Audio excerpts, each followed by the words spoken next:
Ernie showed TC and DAC a video of naked people on a bed doing stuff to each other. Ernie told the girls that if they did that with him, he would give them candy. Welcome to Rebel Chaser. My name is Gail, and I have a clip for you from Judge Anna Marie Anzalone from the 39th Circuit Court in Michigan. She's taking the plea of probably one of the most despicable, horrendous mothers alive. This mother is charged, and she's taking the plea of first-degree child abuse. And then there's a couple other smaller, more minor charges than that. One is fleeing and eluding, and one is assault. But the biggest one is the first-degree child abuse. And when they read the factual basis for the record, just remember that that's just a tiny piece of what went on in these kids' lives for 3.5 years. This mother basically prostituted her children for money to buy drugs. But I'll let you be the judge.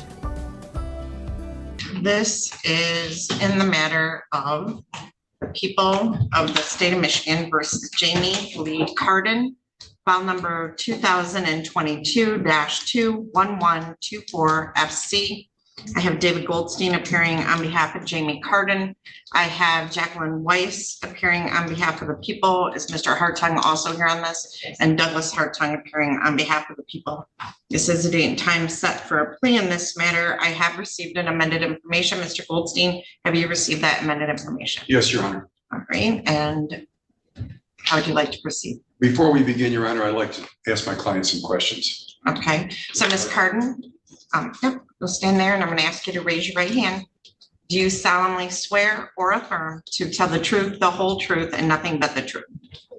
Okay, let's step by the microphone with Mr. Goldstein. Ms. Carden, did we have more than one conversation prior to today about pleading in these matters? Yes. And during those conversations, did I explain to you there were different offers made, and then did I explain to you the latest offer? Yes. That included an offer from the people with regard to what the charges would be, and an offer that included what we call a Cobb's agreement with the court regarding your sentence. Yes. And did you believe during those conversations that you understood what the offer was? Yes. And did you at some point during that the last conversation, indicate that you wanted to accept? Yes. Okay. Now, you did, however, say that part of the reason you wanted to accept was that you didn't have, I'm sorry, prior to that discussion, did I indicate to you that the decision was strictly yours as to whether you took the offer or not? Yes. But did I tell you that since I was not being paid, I could not properly mount a good defense for you and would not continue with your attorney if you went to trial? Yes. And did I tell you, however, that if you wanted to go to trial, but I didn't want you to decide on that basis, that if you wanted to go to trial, the court would provide you with counsel at no cost to you? Yes. Okay. And even after having been that explained to you, did you still indicate to me that you wanted to take the deal? Yes. Okay. Has anybody forced you to take the deal? No. Has anybody threatened you to take the deal? No. Okay. Do you want to proceed and take the deal today? Yes. Do you have any reservations at all? No. I'm satisfied. Could you place the agreement on the record then? Your Honor, my client will tender a plea of no contest to count 1 and to the amended or added count 3 in the one file, the file that ends in FC, and to count 4, which is fleeing and eluding, in the other file. The agreement with the people is that all the sentences that the court imposes would be concurrent. There's a potential for stacking them, but we've agreed that would be concurrent. And the court, after discussing the matter with counsel for both parties, indicated that as a Cobb's agreement, it would not sentence the defendant to more than 12.5 years on the minimum on count 1 of 22-21124 FC. Let me pause for a moment. Miss Adams? Yes, Judge. There is a second file on Carden. Okay, I will check on that. What's the file number? 22-20792FH. So Ms. Adams, if you could just print off the felony information for me. Or actually, Ms. Weiss has one. So I'm sorry, I didn't have that No. file. I apologize. Okay. So I did not call file number 22-20792FH. And on that file, she's pleading to which count? Count 4. Count 4. Okay, and it's no contest as well? Yes, Your Honor. Ms. Weiss, is that a correct recitation of the plea? Yes, Your Honor. All right, so Ms. Carden, I've already sworn you in. So you've heard the statement of your attorney and the prosecuting attorney. Is it your intention on file number 22-21124FC to plead no contest to count 1, child abuse first degree, which carries a maximum penalty of up to life or any term of years, but there was a Cobb's agreement that your minimum sentence would be no more than 12 and a half years. Is that correct? And it's your, okay, and it's your intention to plead no contest to that count? Okay, so you're kind of soft-spoken. Sorry. Yep, no, it's fine. And Mr. Goldstein, you can move the microphone a little bit lower for her because, yeah, and then I need you to speak up so we get a good record, okay? And then on that same file, is it your intention to plead no contest on count 3, assault with intent to do great bodily harm less than murder or by strangulation, which carries a maximum penalty of up to 10 years in prison? Yes, Your Honor. Okay. And then on file number 22-20792FH, is it your intention to plead no contest on count 4, police officer fleeing 4th degree, which carries a maximum penalty of up to 2 years in prison and or a $2,000 fine, along with a license suspension not to exceed 5 years? So is it your intention to plead no contest? Yes, Your Honor. All right. Now, your attorney thoroughly asked you about this plea, so you've had ample opportunity to speak with him. Yes, Your Honor. And you understand if you didn't want to enter a plea and you wanted to continue to trial, the court would appoint counsel to represent you. Yes, Your Honor. But you wish to continue with the plea. Yes, Your Honor. And you are satisfied with Mr. Goldstein as your attorney and the advice that he's given you. Yes, Your Honor. Okay. Let's see.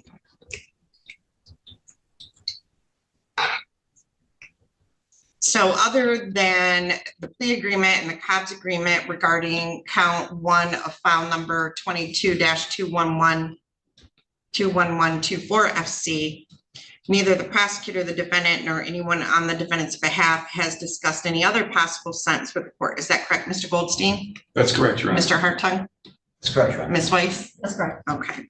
And that correct as far as you're aware, Ms. Carter? Yes, Your Honor. If a guilty or if a no contest plea is accepted, there will be no trial. This means that you will be giving up rights you would have had at trial. I'm going to explain those rights to you now to make sure that you understand them. You have a right to a speedy public trial by jury.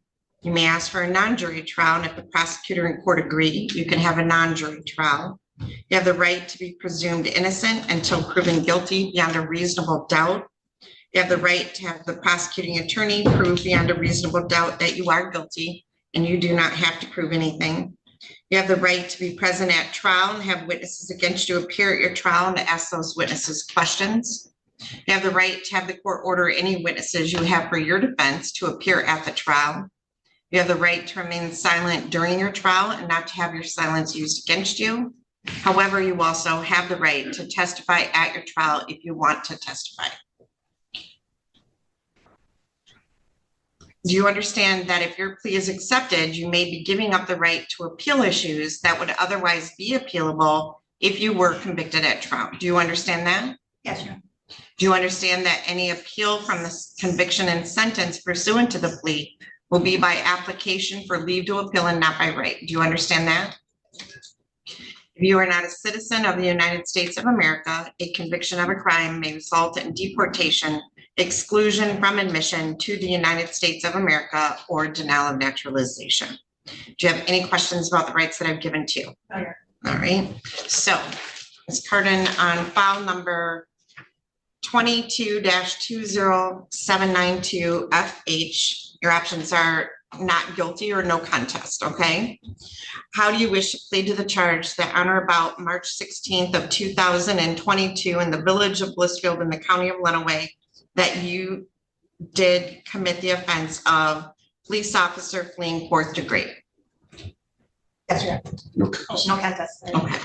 And then on file number 22-21124 FC, how do you wish to plead to the charge that on or about January 1 of 2016 in the city of Morenci in the county of Lenawee, that you did commit the offense of child abuse first degree? Your Honor, before she responds to that, there is going to have to be a change to the information. When it was retyped, they put January 1st, 2016. The original information contained a time period starting January 1st of 2016 and ending June 5th of 2019. Ms. Weiss is going to move to amend. Ms. Weiss, you amend that? I do a move to amend that, Your Honor. Okay, and you'll get a copy of that to us today. Yes, Your Honor. Okay, all right. So, Ms. Carden, how do you wish to plead to the charge that during the time period of January 1 of 2016 through June 5th of 2019 in the city of Morenci in the county of Lenawee, that you did commit the offense of child abuse first degree? And on that same file, during the time period of January 1 of 2016 through June 5 of 2019, in the city of Morenci in the county of Lenawee, how do you wish to plead to the charge that you did commit the crime of assault with intent to do great bodily harm less than murder or by strangulation? No contest. All right. Has anyone made any threats or promises to you to induce you to plead no contest to any of these charges other than what was placed on the record? No, Your Honor. Do you understand that if I accept these pleas, you will be giving up any and all claims that your plea is given as a result of promises or threats that were not disclosed to the court on the record during this hearing, or that it was not your own choice to enter the plea? Yes, Your Honor. Is the prosecutor or defense counsel aware of any promises or threats or inducements other than the plea bargain to induce the defendant to plead no contest? Mr. Goldstein, No, Your Honor. Mr. Hartung. I should probably place on the record that it was alluded to in Mr. Goldstein's reading to Ms. Carden earlier, but this will be a non-consecutive sentence. You did not outline that during your reading of the rights. And the other thing we probably should put on the record is the basis for the contest. It would be for civil liability, obviously. Okay, so civil liability and it's non-consecutive, That's correct. so it'd be a concurrent sentence? That's correct. Okay. Do you know what that means? All right, Mr. Goldstein. No, okay. You had two different files, okay? There is a potential that you could get a sentence on one, and then after you did that sentence, you would start your second sentence. That's called consecutive. But the prosecutor has agreed that if you receive a sentence on all of these charges, they're all going to run at the same time. Okay. Do you understand? Yes, Your Honor. Okay. So Ms. Weiss? Your Honor, I Well, I think I was bouncing around, so I said, is the prosecutor or defense counsel aware of any promises or threats or inducements other than the plea bargain to induce the defendant to plead no contest? He added that. No, Your Honor, not to my knowledge. Has your attorney, I know that there's a COBS agreement to no more than 12 and a half years in prison on the one count, but other than that, has your attorney promised you any particular sentence or estimated what your sentence will be? No, Your Honor. Is it your own choice to plead no contest? Yes, Your Honor. All right, who will be placing the factual basis on the record? Your Honor, I will, but I believe Mr. Goldstein and I would stipulate to using the preliminary exam transcript as well as the trauma assessment report that I will get to the court. However, I have summed it up for the court to make its findings for today. And can you please use initials? Yes, absolutely. Thank you. I would indicate before she does that, she and I did meet prior to court today, and I've agreed on that because it would take the court. This is not one of the kind of cases where you can go to one paragraph and find the elements of the crime, so. One last thing would be that the court indicated in this card that the sentence would not exceed 12 and a half years. 12 and a half years on the minimum. On the minimum, I did say that earlier. So you understand there's a minimum and a tail. So any term of years, but your minimum sentence would be 12 and a half years. Do you understand that? Would be no more than 12 and a half years. No more than 12 and a half. No more than 12 and a half. Okay. So Ms. Weiss, which file are you going to start with? The FC file. Okay. And I do have copies, so originals are probably filed across the hall in the amended informations. I would assume so. We got that done this morning, so. Okay. All right, so you're going to start on the FC file. So on 22-21124 FC. Ms. Weiss? Okay, Jamie Carden was the mother of 6 children. TC, date of birth, 6/22/2000. Don't put date. For ages. Well, we can say the age, but we're not allowed to put date of birth. If you could just say at that time she was, At the time of January 2016 through June 2019, for the date of the information, all these children were minor children. under the age I would of, agree with that, Your Honor. Correct. under the age of 17? Yes. Yes, Okay. yes. We have TIC, DEC, TRC, DAC, TEC, and DAMC. And to clarify, some of these incidents happened outside of the city of Morenci, although some did happen. So for the purposes of this, we would just indicate that between January 1st, 2016 and June 5th, 2019 in Lenawee County, Michigan, all these instances occurred. Based on testimony from both Chris Carden and Muriel Polaskinski, beginning in 2013, Chris and at least 3 different CPS workers discussed with Jamie that Sam Compton was a convicted sex offender and not to have her children around him. Jamie abused pills, cocaine, and methamphetamine. During that time frame, Jamie had care and custody over her children. Beginning in January of 2016, Jamie would regularly drop off her children to Sam Compton. TC testified that Sam would take her to his bedroom, take his clothes off, take her clothes off, rub her on her inner thigh, both inside and outside her vagina. Sam did this to her multiple times. TC told Jamie Sam was doing this to her, and Jamie didn't listen or believe TC. Every time Sam would watch the children, Sam would pay Jamie. After TC told Jamie Sam was doing this, Jamie continued to drop the children off to Sam. TC testified that Ernie Black was one of Jamie's friends that would frequent the Could you house. slow down your reading? And so when you read really fast. I'm trying to take notes. I'm What sorry, was the Ernie Black? Ernie Black. TC testified that Ernie Black was one of Jamie's friends that would frequent the house in Morenci. The first time TC met Ernie, TC was 5 or 6 years old. Ernie showed TC and DAC a video of naked people on a bed doing stuff to each other. Ernie told the girls that if they did that with him, he would give them candy. The girls declined his offer. Ernie first went to DC's top bunk and DC left the room. Ernie then went to TC on the bottom bunk of their beds and was rubbing on her like Sam would on her thighs and vagina. TC told Jamie about this. Ernie came over again after TC told Jamie. This time TC was in the living room. Ernie undressed himself and TC. He got on TC and was rubbing his penis in between her thighs. TC testified that his penis went inside the lips of her vagina, but not all the way inside of her. TC told Jamie about this incident. Jamie did not believe her. Jamie continued to allow Ernie to come to the home, and Ernie kept doing these things to TC. Muriel Kolasinski, the CPS supervisor, testified that Jamie admitted to her that she allowed Sam Compton to watch the children for her unsupervised during this time period because of her substance abuse disorder and because he was giving her money. Jamie had been notified by previous CPS workers that if she continued to have her children around Sam and something happened to them, she could be held criminally responsible. Sam told Kolinsky that he had been with the Carden children up until July of 2019 and that he regularly babysat them. He gave Jamie a car and money, which Jamie confirmed. There was a trauma assessment form that was completed from the Southwest Michigan Children's Trauma Assessment Center dated February 28, 2020, signed by Samantha Ferris, LMSW, Jim Henry, PhD, and Mark Sloan, DO. Page 17, under the comment section. TC meets full criteria for post-traumatic stress disorder, and her sexual distress scores at the ceiling, the highest possible level, which is very concerning and indicates the profound impact her experiences of sexual abuse have had and continue to have. Page 18, the second to last paragraph. TC displays reactive, aggressive, and oppositional behaviors, which must be recognized as trauma symptoms and not attributed to a lack of respect or willful defiance. The last paragraph.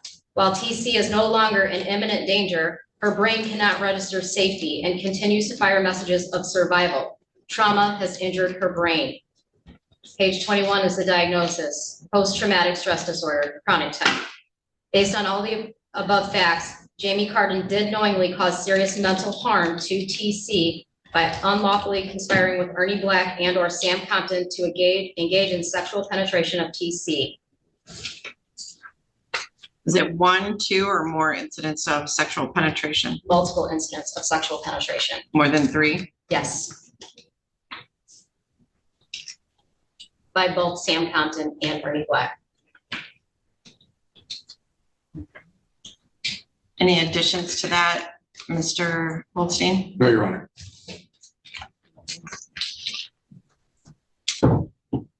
And is that to satisfy both count 1 and count 3? Yes, Your Honor. Yes, Your Honor.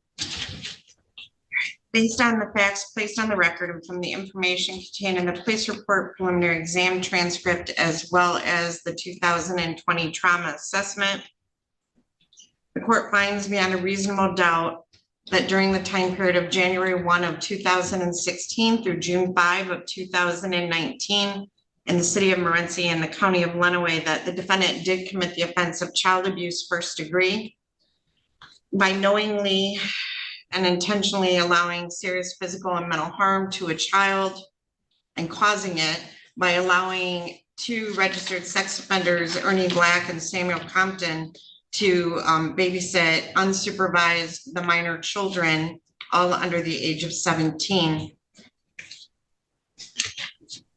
The children did approach their mother and report that the abuse was happening, and the mother failed to remove the children from the situation or report it. In exchange for him being allowed to babysit her children, she received a vehicle as well as cash. So I think that satisfies child abuse first degree. On the count 3, assault with intent to do great bodily harm, less than murder or strangulation. Ms. Carden received multiple reports that her children, specifically TC, was being sexually assaulted by both Ernie Black and Samuel Compton, with at least a minimum of 3 sexual penetrations by Samuel Compton and 3 sexual penetrations by Ernie Black, and continue to allow the children to be sexually assaulted by those individuals. And specifically, TC has been diagnosed with PTSD, along with some reactive behaviors and oppositional defiance disorder. And the doctor stated that he believed there was actual damage to her brain from the PTSD and abuse. Anything I need to add to that for count 3? No, Your Honor. No, Your Honor. No, Your Honor. And therefore, the court finds that the defendant did commit the offense of child abuse first degree, as well as assault with intent to do great bodily harm, less than murder or by strangulation, and does accept the no contest pleas for both of those counts. So moving on to file number 22-20792FH. Who's gonna? I can do that if I can approach and grab the information from you. Yeah, I'll grab one of those. It's okay.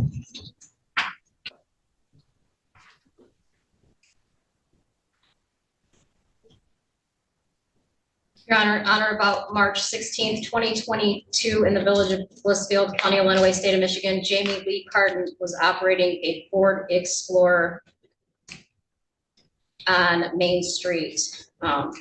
Officers in a fully marked patrol vehicle from the village of Blissfield did activate their emergency lights in an attempt to stop Ms. Carden. Officer Anton, who was in full uniform and identified as a police officer, was acting in the performance of his duties, did indicate to Ms. Carden that he was attempting to pull her over. At that time, she attempted to flee Officer Anton and struck his vehicle in his attempt to flee. In her attempt to flee, I apologize. Was he in a fully marked police car with the lights? Yes. I apologize, I thought I said that, I'm sorry, but yes. Oh, Was there a speed limit requirement? no, not on this one. Not on this one, Your Honor. No. Can I have the felony information? Yes. Okay.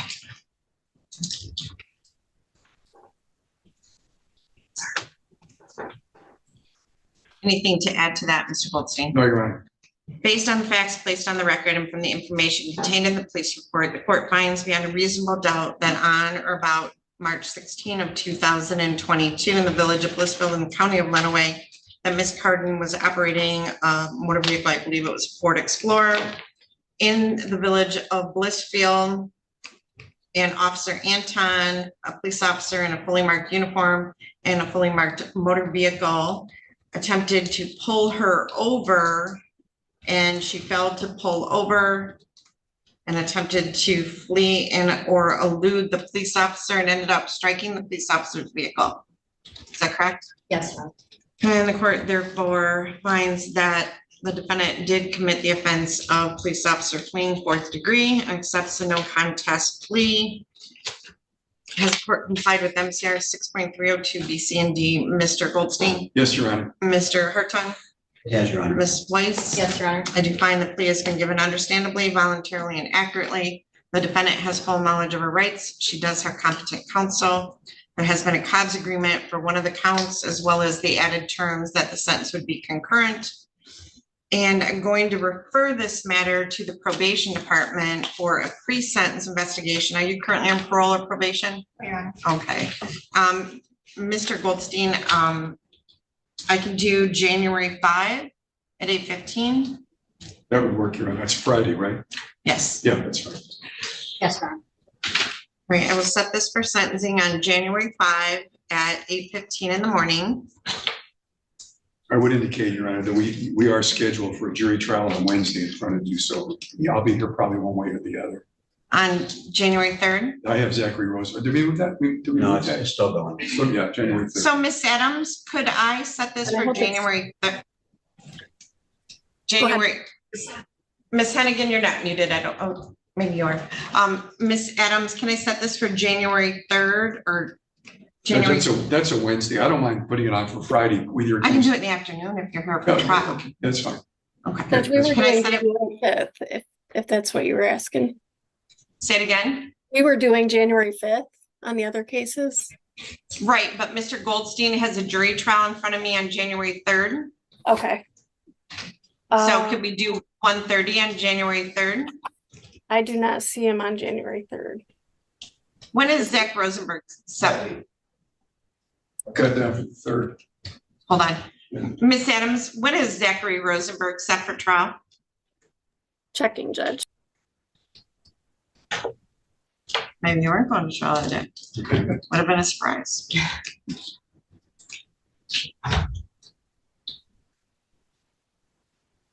Miss McGrain, I'm going to send you a chat. I apologize, Judge. That does say January 3rd. Okay, so can I set this for sentencing January 3rd at 1:30? Sure. Okay, so I'll set sentencing for January 3rd at 1:30. Mr. Goldstein, it can be in person. So Ms. Carden, you do have a right to be present in person, or you can appear via Zoom. I leave it to both of you. Since I'm going to be here anyway, I think we would prefer that she be here. Okay. If by chance, Mr. Rosenberg pleads out or something, we can make up the arrangements. Figure it out. All right. So, Ms. Carden, someone from the Michigan Department of Corrections is going to meet with you and they're going to prepare a pre-sentence report on both of these files. When you meet with them, make sure you're honest with them about your background and also the events that, well, you pled no contest, so you don't have to make a statement about the events that occurred, but be truthful with them about your background. They'll prepare a report. We'll provide that to Mr. Goldstein. He'll review it with you. We'll provide a copy to the prosecutor and they can review that with any of the victims in this case. And then we'll be back at that time for sentencing. Anything else we need to add? No. No, Your Honor. All right, bonds Thank continue. you. Thank you. First-degree child abuse is actually punishable by up to life in prison. And 12 and a half years is nothing compared to the damage and the harm that she caused to those children. And those kids are going to be living with this for the rest of their lives. So this mother, if you could even call her that, should definitely serve more than 12 and a half years. And the judge was really kind of disgusted by it, in my opinion, because you could see that big heavy sigh when she had to adjudicate her guilty, that she was disgusted by it. I mean, this woman was told beforehand don't let your kids around these two men. And she gladly let them babysit her kids, all because they gave her money for drugs and a car to go get the drugs. So that judge, I hope that she is able to give her a larger sentence. She doesn't have to accept the 12.5 years, so hopefully she won't, but we'll see. I'll keep an eye on it. Thank you all so very much for watching, and I'll see you next time.